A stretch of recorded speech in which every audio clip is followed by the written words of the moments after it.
Thank you, Maria. I'm really happy to be here. It's actually very big dream for me that has come true because a long time I've been waiting for open source code. I think it's around 20 years or so I've been waiting for this problem. And during a conference in 2023, I was in Singapore on the Shock and Impact Load.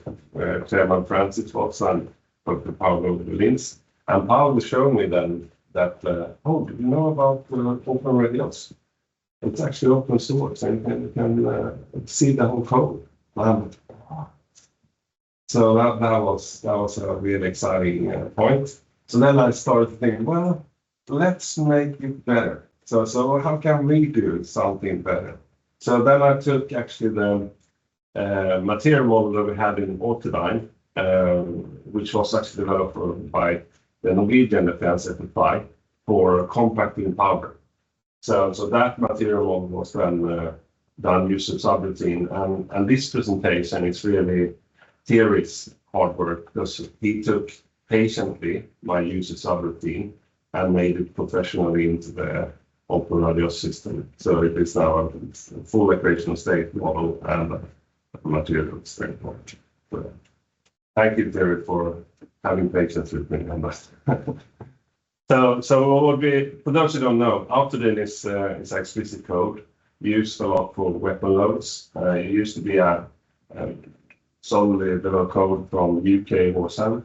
I think when they were in the best time, at every user meeting, they came with just new phenomenal things. So it was very interesting to work with that code. But then when it got brought up, it sort of started to staggering and getting slower. But so I think this open source user community thing is really, really important. I can't emphasize it enough. And getting the universities with PhDs working on material modeling and get them to see how does the rest of the code work, like fluid structure, all that part, so they can see how the equations close the loop. Because if you sit with a commercial code and the only thing you have is this user subroutine for a material model change, all the rest of the calculations are basically a black box for you. So how can we trust it? We have to believe in God almost directly if we want to understand that this will work. So I think this is good. So I'll continue. So that is what we're done with the mouse. Yeah. So this material model then is, as I said before, it's basing on two parts. It's the equation of state, which is important now for dry sand to have the compaction and so forth. And then we have the constitutive law, which is the shear strength of the sand. And because we're looking at the shock waves, we need to get the equation state very accurately done. So it's also basing on them experimental loads. So I'm working with a smaller company. I'm working for the civil defense. So I look at how our buried shelters can be protected. So having a code like this means that I don't need to do expensive experiments. So it's a way to keep the cost down and actually be able to do simplified empirical equations for these applications. So let's see. There. So here are the references for this paper, for this sand material model. So the first one was actually 24 years ago. I quickly calculated I was 28 years old then. Sky was the limit, and I was in Singapore, and life was fun. So that was when we had the material model described, and what it was based upon was really the three-axial testing that Norwegian Geotechnical Institute did for Sjöbo. It's an area down in south of Sweden where they picked up the sand materials, and then we did three-axial testing on the explicit humidity and the in-situ density. So that's very accurate testing that has been conducted. And the model, as I said in the beginning, was already implemented model by Moxnes that had an equation state that was having a bulk sound speed that was density dependent. So the unloading would be stiffer and stiffer to them. And then the shear strength model was sort of a pressure dependent shear strength model, and then that the shear modulus is also density dependent. And then this re-implementation paper will be presented in the shock impact loads and structures tomorrow. So then we go through more technical stuff of what is really hard to do when you do ground shock fluid simulation testing. So I hope you come to that session. So I won't stay too long on that one. And I think Thierry, we can put this one up as a link. And so anyone who wants to read more about the material model that Thierry will present can follow this link and get to the in-depth details. Right.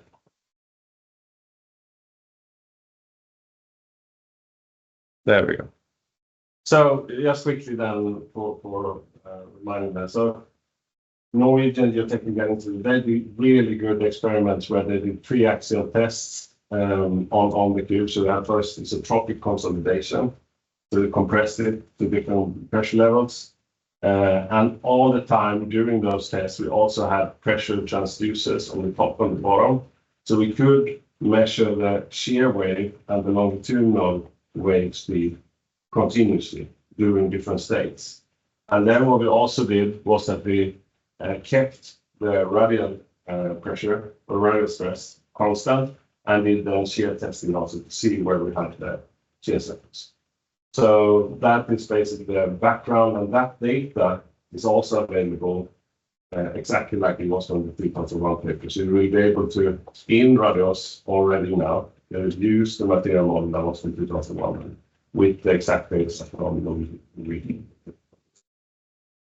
And quickly then, what is the application I've been looking into? And there is a lot of applications that you can use this model for, but I've been looking into then buried structures, and that is one of the most cost-effective way of protecting a shell in wartime.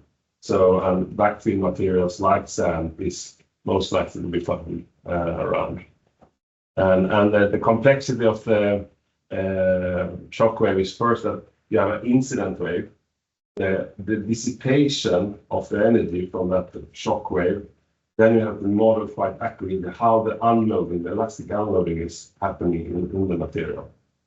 But that is not enough. You have to also understand how much mass transportation have you around the structure when you have this explosion happening, because you have a cratering effect.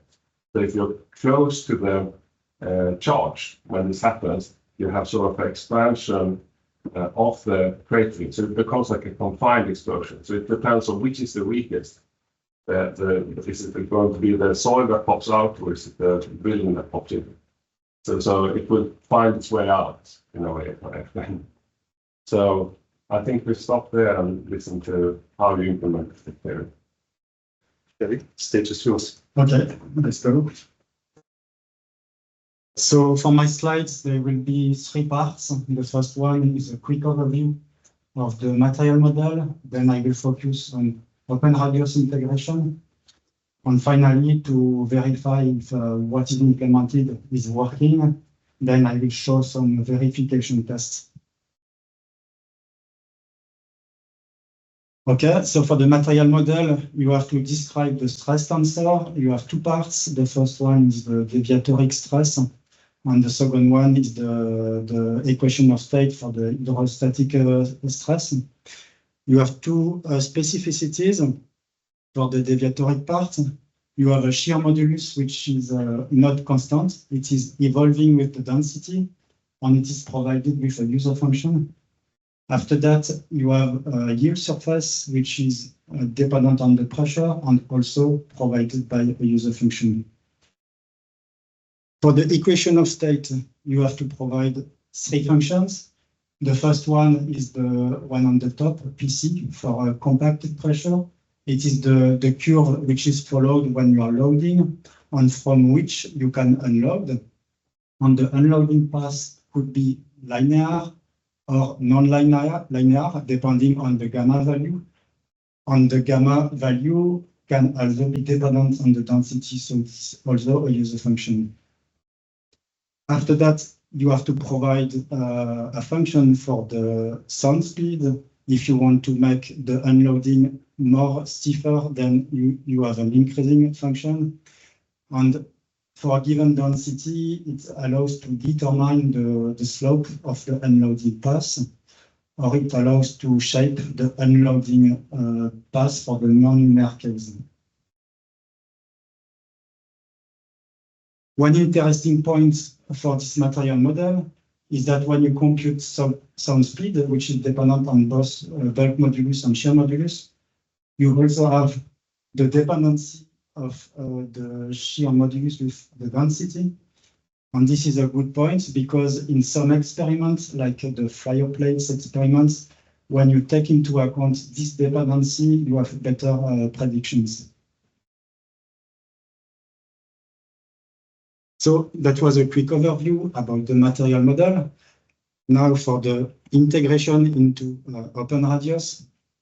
That was the starting point, a dynamic library from a user material law.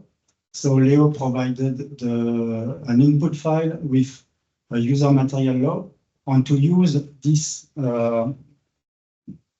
keyword, which is /mat/user, you have to use the dynamic library, which is compiled from two single source files, one for the starter, one for the engine. So it's quite a simple for a starting point, but it's a kind of black box.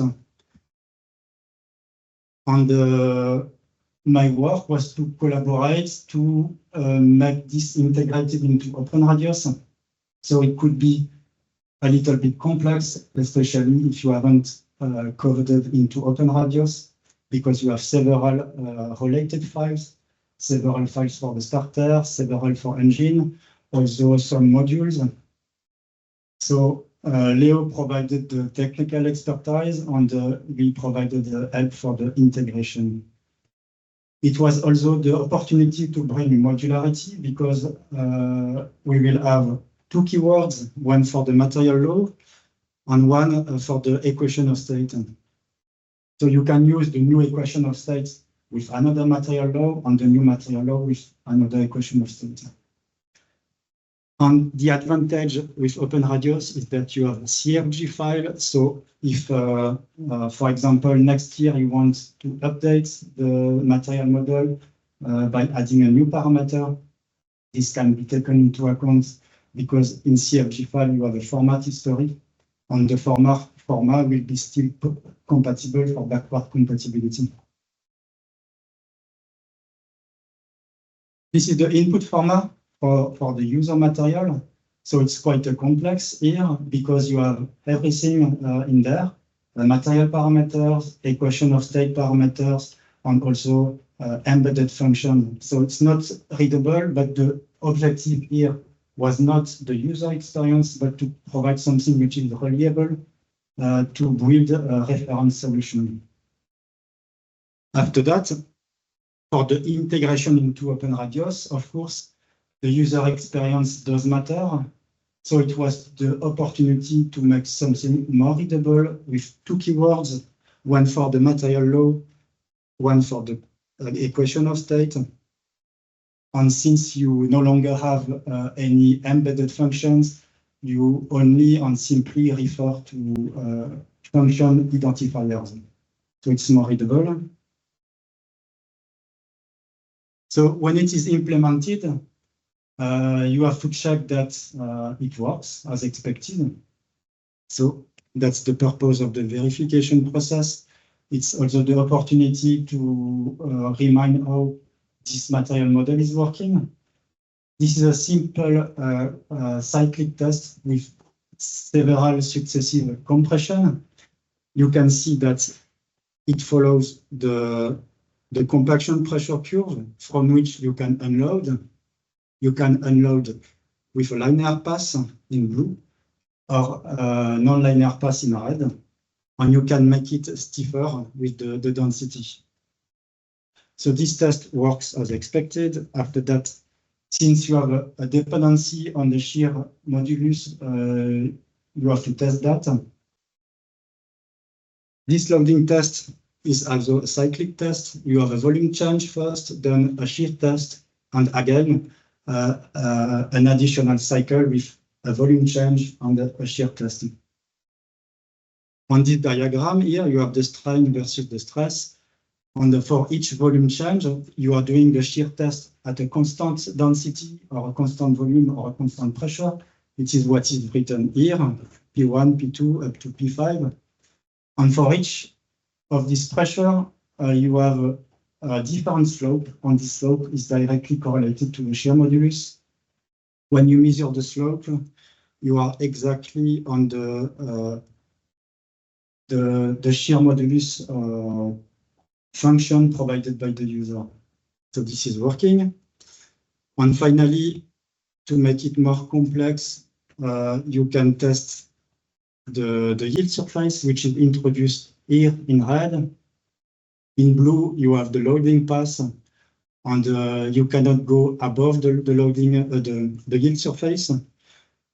For the loading pass, you have horizontal pass for the volume change. Then it is followed by a vertical pass, and this is the shear test.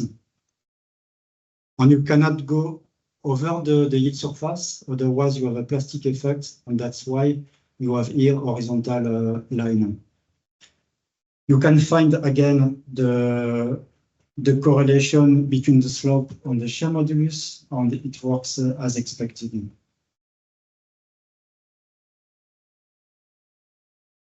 So the integration was successful. Leo provided the technical expertise, and we helped to integrate that into OpenRadioss. It's now open source. It has modularity because you have two keywords. You can use only one of them or both simultaneously.